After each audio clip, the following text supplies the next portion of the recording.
everyone. I'm Stephanie Rudine, Foundation Director for Hiawatha Homes.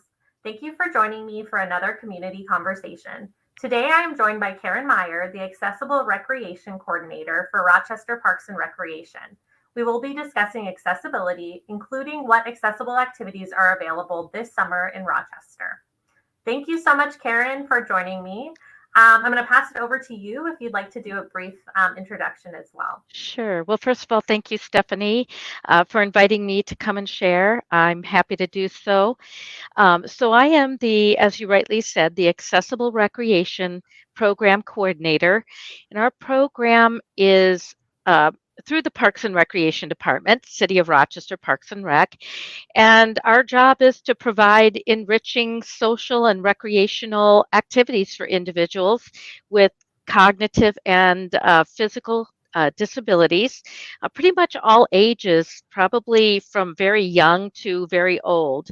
Our programs are offered, as I mentioned, year round. So we do both indoor and outdoor activities based on seasons.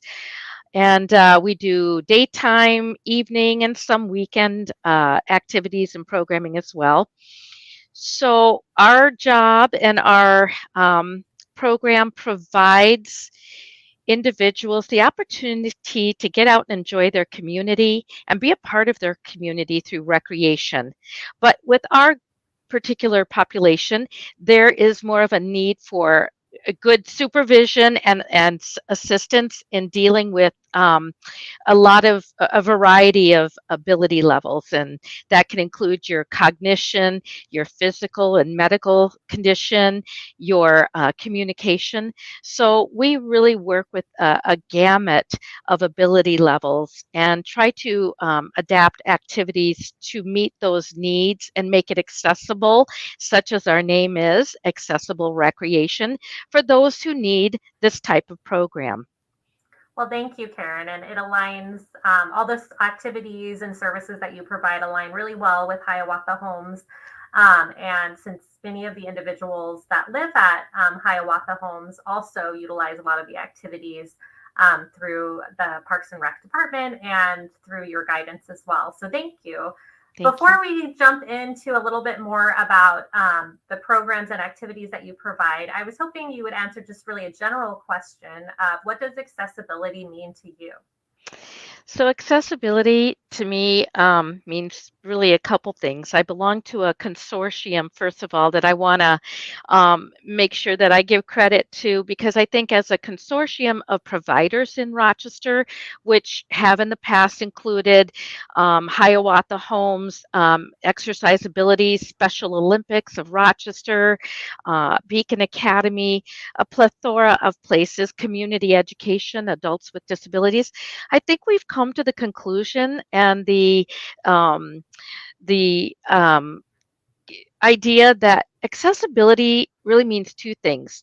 One, it's an attitude, and two, it is a practice. So accessibility really means to us people are able to access activities physically, okay, but with that is inclusivity, which is the attitude piece of it. Are we including them? Are we really considering someone? So accessibility to me means that they both are accepted not only in a physical manner, they can access a program maybe, or come to a program site and be able to do the activity, but our attitude towards them as well. People first, right? Person centered. Yeah, I really love that perspective of it, of both the physical piece and then also the attitude piece. Right, And right. in everything we do, we strive to be person centered, and so that's wonderful to hear. And I know you were telling me a little bit earlier, Karen, how long you've been involved in this position. So I'd love to have you share that, as well as how you've seen accessibility and accessible activities change over the years in Rochester, and even if you want to look bigger than that as well. Sure, sure. Well, I have been with the Parks and Recreation Department since I was a teenager. Um, as a program assistant for the activities. And I, in fact, worked with many Hiawatha Home staff in the past who Lori Sutherland was here way back in the day, and I was working with her. She was interning. I've also worked with Lori Brownell and also Marge Dent. So in the Kathy Carls, we have a lot of familiar names. So it goes way back. As the program coordinator, I took the position in 1992, so it's been 30 years. And it really is something I find great fulfillment in. It's not where I headed career wise initially, but I found myself back here at Park and Rec and loving it very much. And as Hiawatha Homes has a passion to serve their clientele, their residents, we also share that same philosophy here. It is a passion. It's not just a job. It is a passion. So 30 years of a lot of fun, um, a lot of growth and changes. And leading into your next question, Stephanie, would be the changes that we've seen over the 30 years or so. What I have seen is more of an acceptance, the attitude change, Okay. and the consideration of individuals with unique abilities, that they have value in our community and should be included in our community. And we're seeing practices at a very high level now, policy making, financial support, investment in programs such as this at a higher level. Recreationally, there definitely are, the sky's the limit. It used to be just a few, we can do these, crafts and arts. And that's how the program began, was an arts and crafts program. But it's expanded over the years to really broaden and branch out into a lot of the popular types of sports and leisure time activities that the rest of the community would pursue. You've got all the different sports. You've got the bocce ball, the pickleball. We've been doing pickleball free lessons offered to us by the pickleball club here in Rochester. They called and said, we would love to give you people lessons and use our equipment and learn a new maybe lifelong leisure sport. Our group really has a variety of interests and passions that they like to pursue. So broadening their opportunities, but providing them that support that they need in order to broaden those opportunities is what we try to do. And I think that's how things have changed. I think the idea, too, as well, in general, is that people with unique abilities are people and they have desires like you and I do. They want careers, they want relationships, they want to belong. And I think if we just even look at COVID, what it did to maybe those of us not touched by a disability, it was hard. But think about how much more so it was for those who are dependent on other people, can't make a decision necessarily without, support or having to get permission and all these things. My concern is that um, we continue to consider these individuals, because I think when we think of diverse populations, sometimes it might lend itself to maybe race, color, creed, religion, but those with disabilities seem to always kind of get pushed further out, even beyond that. And so, although it's gotten better, we still need to keep trying to bring our people in, advocate on a policy level, on a practice level, in an attitude level. Definitely. Thank you, Karen. I mean, advocacy is huge at Hiawatha and all the disability services organizations in Rochester and in Minnesota. Um, and so I appreciate you kind of reinforcing the importance of that. And I think that segues really well to our next question of which you touched on, but what still needs to be done in our community and in the world at large to ensure more accessibility for individuals living with disabilities. Well, I think it's both comes from a policy level, but also from a grassroots level. Things that we can do, and this presentation we gave a presentation to the mayor and the city council back in December.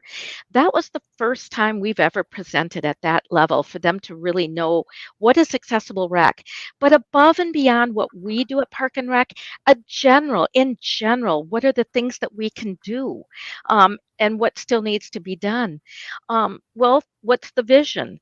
Well, I think the vision is that for individuals of diverse abilities, cognitively and physically, they will be considered at every level. They'll be included and valued in our community.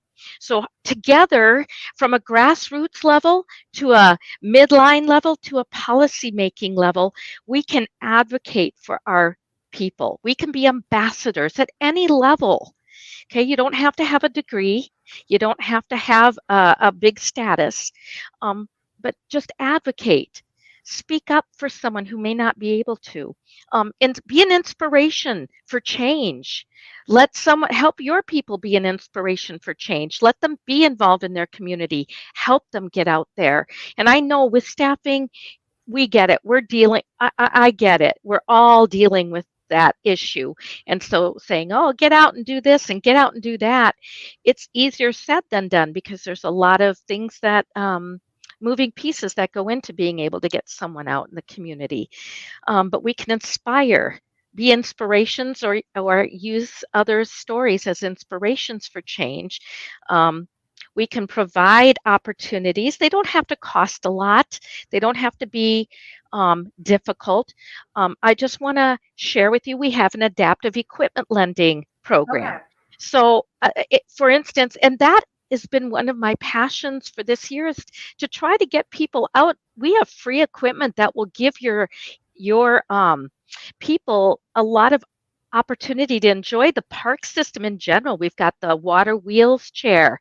It's a floating beach chair that is available for free at Foster Aaron's, and it goes from the shelter down a path which has been laid for wheelchair or mobility accessibility to the water in this floating chair, so they can enjoy the beach at Foster's. We've got chair lifts at all of our pools, the rec center, both pools, as well as the outdoor pools.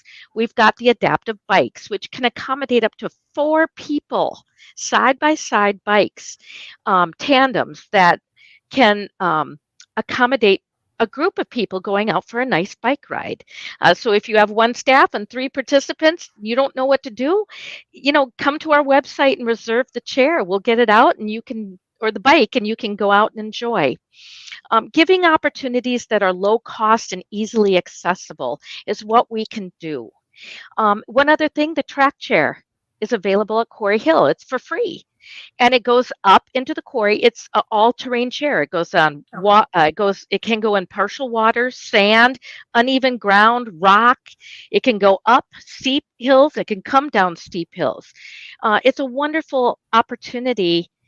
And I think giving those opportunities that are easily accessible and free are ways that we can help our community come out and try, because it is scary to try something new anyway. But when you've got additional um, issues affecting your participation, it can be very overwhelming, and it's easier to say, you know what, I'm going to stay home. I'm too scared to try that. I don't know that it's going to work, right? So we Yeah. can encourage each other, right? We just need to be supportive of each other. I love Hiawatha because they support so much in the community, not just their residential programs or in-home programs or in-house programs. You guys support a plethora of us as well who are doing doing a similar thing as you. And I love that. I think if we partner and support each other. We're not in competition. We're in complementation. We should be complementing each other, right? Yes, I love Yeah, that word, complementation of that's each that other. that is the goal. And Hiawatha does such a beautiful job. Again, look at the Miracle League or Hmm. the Miracle Field. Not only do they make sure that their participants get out and participate, but they annually sponsor teams. Yes. And it's just so much fun. Um, I guess practicing an attitude of equitability is what we need to do as a larger community. That, hey, does this work for the majority of those involved? Is this a good use of our resources that only a small sector of people will get to enjoy, or can we make it more equitable so everyone or a greater majority can enjoy? So those are some things that I think um, still need to be done and always will need to be done. We're not in a perfect world, but we can enhance the world for people.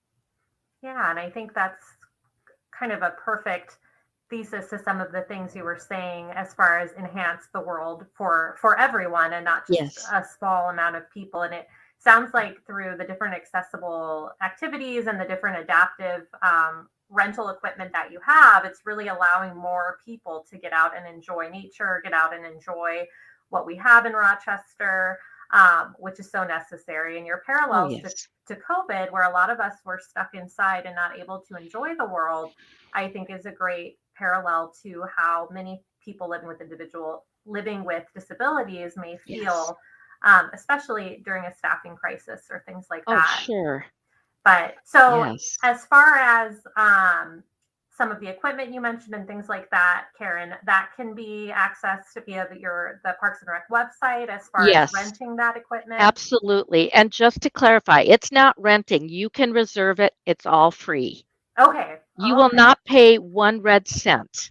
okay. And that's the way the Parks and Recreation Department wants it. And they do have a master plan. We have an overall department master plan for improving our park system to make it more inclusive and more accessible. So it does take time. Rome, as I say, wasn't built in a day. These things, even though they seem simple, they also cost money, cost time, labor, and all of those things are usually, can be limited, but it is definitely in the goal and the future or the vision of the future for the Parks and Recreation Department for this community. And our park system master plan is online, and we also have engagement surveys for different parks in the domain of the city of Rochester that we would love everyone to take advantage of being able to voice their preferences, their likes, their dislikes, because this is all of our community. Even your residents, if your staff are able to sit down with them and help complete a survey, what would you like to see in a park? That would be an awesome opportunity, Yeah, right? definitely. Thank you, Karen, for sharing that. Um, Along those lines, you mentioned a few different things. Are there any other things you want to mention, Karen? For example, for parents who might be with individuals with disabilities to do with, from Yeah, younger kids to adults, any other yeah. things this summer? Well, I think there's a lot of opportunities out again in the park system. Go visit the various and sundry parks, get to know your city and all the different parks, make it a scavenger hunt or a bucket list. Make a bucket list of maybe visiting so many parks in the city, going on the trails, going on bike rides. These are sometimes very free and open opportunities. The swim pools, the prices, the city council has reduced the cost of the city pools to make it more accessible. And so we do encourage people to come out and try those things. um, have picnics in the park. Pack up your lunch one day. If you're at home in a group home setting or a residential setting, pack up a picnic. Have your people help you pack up a picnic and try a new park. Enjoy what Rochester has to offer, because sometimes we tend to think of, well, there's nothing to do, because what many times people are looking for is entertainment, and the creativity and the imagination has kind of been subdued because of social media and how things are these days. We've got to get back outside and experience the sensory input of sitting in the grass, getting dirty, and enjoying sitting in the sand and splashing in the water. I mean, these are important things that even as children help people to develop. Giving them these opportunities, get them out of their maybe their mobility device, set them on the ground, have a picnic, let them enjoy the grass and smell the fresh air. You don't have to sit in front of a screen and be entertained. You can be out in nature and just go, I spy a cloud in the sky. Can you point? There's so many opportunities to be creative. Take bubbles out. Be a kid. Be childlike. Thank you. And I think that's great advice leading into, this longer weekend as well. And Yes, hopefully, getting out there and getting outside. absolutely. And then Have one thing, oh, Yeah, go sorry, ahead. Karen. I was just going to say, make up your own parade. Talk about the 4th of July. What does it mean? Why do we celebrate? A lot of these things we gloss over in life. We don't really take time to maybe think about these things, but it really does enrich and enhance someone's experience in life. So that was just all I wanted to say about that. No, thank you, Karen. And before we log off, I did want to bring up what's coming up very soon, which is Miracle League. And we have a team this year, as you mentioned, a Hiawatha Homes team and quite a few individuals Yes. participating. I was Mhm. just hoping you could talk about that just a little bit about Sure. why it's important in our community. And Oh, we have had Lori Brownell on this conversation before talking about it, but I'd love yeah. to hear your perspective on it. Sure. Well, we like to say the Miracle Field League is where miracles do happen, and we've seen miracles happen. And, it's a place of happiness and joy, sometimes tears and frustration, but it's a great opportunity, just like any other team sport, to belong, to learn to give and take, to grow in your development and skills, to learn what you like and what you don't like, to learn good virtues and character like patience, kindness, things like that. But it gives a place of belonging, and you. All I can say, and Stephanie, I'm sure you can attest to this, and many of us who work in this wonderful arena, is that the spirit of the people that we work alongside of and provide activities to is so unencumbered. It is so uplifting. And there's so much joy and celebration. And in an atmosphere like that, how can you not have fun? How can you not grow? I mean, it's contrary to not have not to not grow. I'm sorry, in a situation that's fun. It's important to belong to a team, learn skills. It's free. We have people coming out from the apartment building behind, and they line the fence and come and watch weekly and cheer our group on. You can hear the cheers all over the park. I'm down on the lower field at the competitive field. I can hear the yelling and cheering up on the miracle field, and it's just so wonderful. But let me just give you more statistical information. We have 204 athletes currently Wow. registered. I think we have hit the breaking of the previous years. We've got 13 adaptive teams, youth on up through adult. I think the oldest one is in their mid 80s who plays in the Oh, league. We wow. have fun divisions where they actually play on the miracle field, and the competitive division where we really do play by traditional game rules. Youth play. Families come out with posters and booster clubs, and teachers come out to see their students. It's just a wonderful opportunity. And I'll tell you what, if you're feeling pretty down, I suggest just come on out and just listen and see for yourself what it's all about. It will be inspiring. Yes, thank you, Karen. And we have the schedule posted on our Facebook page Great. Thank you. for everyone to see if you want to come out and cheer for some of our Please. Hiawatha players. And then, of course, for all the other games as well. And I didn't know over 200 people were playing this year. That's amazing. It's huge. It's huge. Well, thank you so much, Karen, for having a Thank great you. conversation with me and sharing a lot of just really awesome information and also resources for the Thank you. individuals that we support, their parents, their Yes. staff members, everything, because that's really important that we continue to share this with everyone, and hopefully everyone can have a great summer outdoors. Yes. Absolutely. Absolutely. And when the cold weather comes, we have fun indoors. And sometimes we have fun outdoors. We have free ice skating with ice skates and skate aids at Soldiers Field during the winter. And not everybody is crazy about putting on skates, but they could go around the ice rink with a skate aid and still be a part of the fun. Yeah. Or come Yeah. out in a wheelchair or a mobility device, a hockey sledge, anything. But there's Yeah. opportunities, and we want to create more and more. Well, Thank thank you you. so much. And thank Thank you to you. Parks and Rec for all you do as well. And yeah, we'll have another community conversation later in July. And I thank everyone who tuned in. All righty. Thank you. Thank you, Hiawatha Homes, for what you do. Stephanie, thank you for the opportunity to share.